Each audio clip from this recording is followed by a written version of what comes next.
after 30 hours of labor, 2 hours of pushing, without an epidural, I had to end up in a C-section. New moms or moms-to-be have to keep in mind, everything is not gonna go the way you planned, and you have to be prepared for any last-minute change.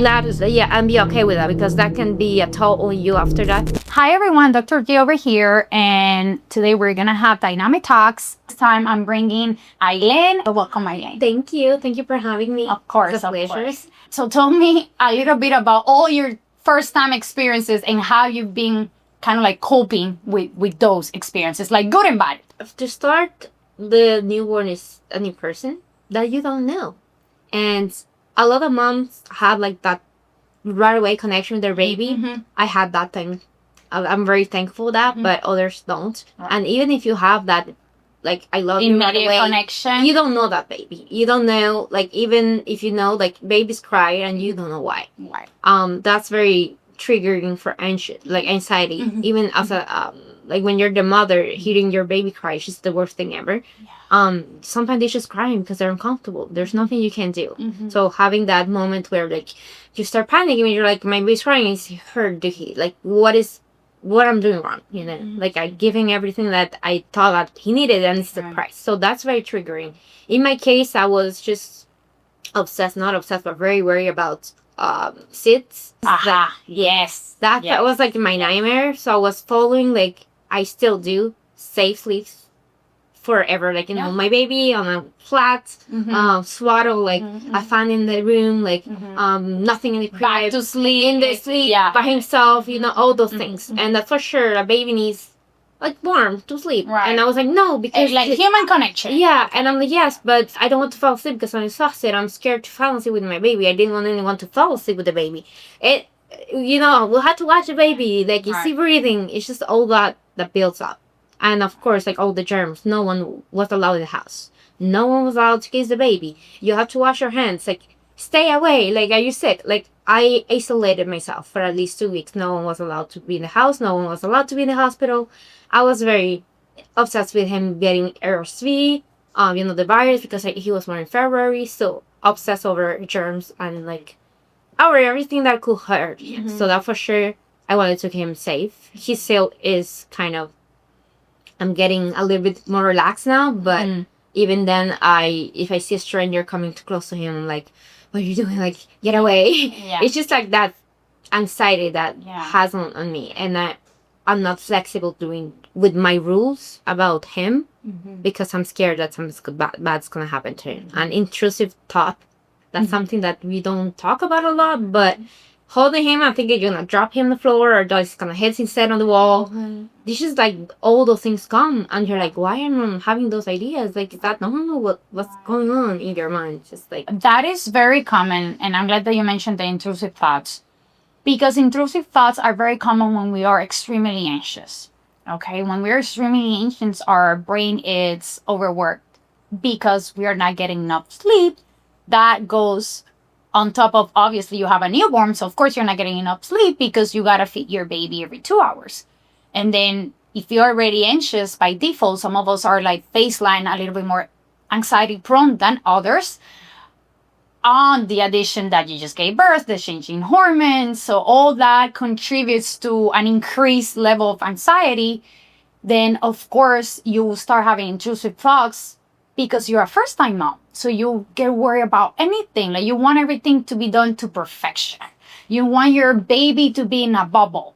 Like, nothing can touch and hurt my baby.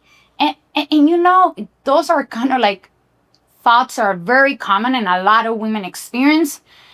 And it's okay to experience them. You know, it happens. It's part of the gradual process of getting used to be a mom. Like, there's like, I know everybody can give you advice, but it's your personal, unique journey with your child. You know, everybody experiences their journey differently. Everybody has a different mindset. Everybody has different belief. So it's like a very unique personal journey. So it's okay if you have those thoughts, but of course the thoughts are like thoughts of like you having about hurting your baby or anything along those lines. Of course they're not. Those are not normal thoughts. Those are thoughts that you should seek help immediately. But thoughts about, oh, I'm afraid that I'm not doing enough. I'm afraid like that perhaps like I'm not like burping well enough, like hard, like or too hard or not or too little. That is normal. Those thoughts, it's just anxiety thoughts that presenting that way in very like a lot of intrusivity in your mind, right?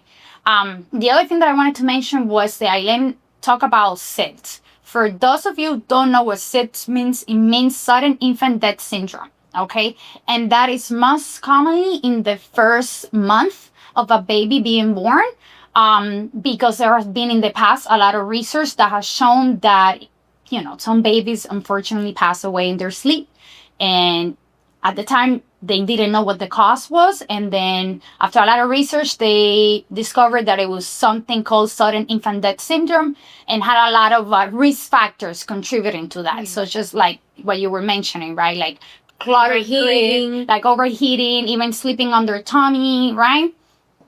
So that's why she was mentioning, like I wanted to regroup, so like moms who perhaps didn't understand what SIDS meant, that's what Ailen was like explaining. We were talking before, and she was mentioning that she wasn't even allowing her mom to help. Yeah, no, my mom she came for 3 weeks, and she doesn't live like here in the United States, so she came to help me, and I was not allowing her to do. I didn't want her to hold the baby or to birth him or change him or to care for him while I was getting some sleep. My mindset or my thought process in that moment was like, she's gonna go away eventually, and we have to figure out. Me and my boyfriend have to figure out now. That is the beginning. We have to bond with the baby. Like, she's gonna bond with the baby while I'm sleeping. That was on my mind thought process. Yeah. I was like, she's gonna be there, and he's gonna recognize her smell, and then mine. Like, all that's going through my mind. I know that's not how it works, right? The baby's gonna bond eventually with me, because I'm the mom. I'm checking. Yeah, exactly. But in my mind, in that point, I'm like, if we don't get it figured out now, she's gonna leave. I'm gonna be even more lost. So that's why I didn't want her to do it. It's not that I didn't trust her or anything. Right. I knew she would respect like the way I want to do things. But even then, I was like checking on her. Like, is he sleeping on his back? Is she sleeping with him on him? Like, is she doing things the way I wanted to? Because she was a mom. She raised me. Of course. That was 32 years ago. And then, things change, and we want to do things the way we want to do it now. And, our parents, they did it their own way. So that's another thing that happens a lot when you get help from older. They want to do it their way. They want to put socks on your baby, or they want to wear a hat because they think they're like that. And you're like, no, don't do it. But she was very respectful of everything I wanted to do, and very informed of new ways. Even that, I was like, oh no, I don't like this. So that's part of something that happens when you give birth. You're just anxious. Yeah, it's a lot of anxiety. Of course, it's part of the process. Like you start getting ease into the into being a new mom and getting more comfortable, and you're like, okay, I think like you mentioned, I think I'm finally like connected with my newborn, and I kind of like understand like when he's crying that he's hungry, when he's crying that I have to change him, or when he's crying just because, like you mentioned, he's just upset, and and it's nothing else is wrong, and also to be aware of like when something's wrong, because it's a different type, like getting to know the cues, exactly, being comfortable with those. Yes, exactly. Then when you get that, everything gets easier, because you thought, and now when you get like that, like the cue. Yeah, definitely. Yeah. When you start to understand your baby's cues, then everything gets easier, because he's crying. Oh, he's hungry. I know what he wants. I know how to please him, right? So like it gets easier, of course. As they grow, they also cry less, because they're just very uncomfortable when they're born. Like any gas, they're just gonna start crying. Like anything. So just like you said, you have to start knowing if it's something bad is happening with your baby, because he's crying for something that you don't know that you're recognize, right? At least I didn't have to go to the emergency with him, like, because he was crying. That I knew some moms freak out. Right, just like him to the doctor. I used to call my doctor a lot to check things, but I didn't have to, take him to the urgent care or anything like that. I was able to manage it, but that's. So I wanna finish with, what would be your advice as a new mom on future moms? So I've been giving advice to everyone that reach out to me. The best advice I can give them is to be open about their feelings. Don't keep it for yourself. Relay on your support group. Right. Let them help you, even if you feel that's not the best, but it's gonna help you on the way. But most likely, if you feel that you're not feeling well, just reach out for help, either to your family members or to your OBGYN in that time if you don't have a contact for that. Right. Psychiatry, but at least your OBGYN, once you have your checkups, just tell them how you feel. Because they will be able maybe to identify if you're going through something very serious and need treatment. So that's the best advice I can give them. And just, breathe through the day, because that's a short, it's gonna pass. Like, everything's temporary. That's what I kept saying to myself. Everything's temporary. I'm not sleeping now. Eventually I will. So that's the best advice. And just take care of yourself. I know. That's a beautiful way to end our conversation today. And I just want to add that, remember, we're not perfect. Nobody's perfect. We're human beings, okay? We're human beings. We have emotions. We have good days and bad days, okay?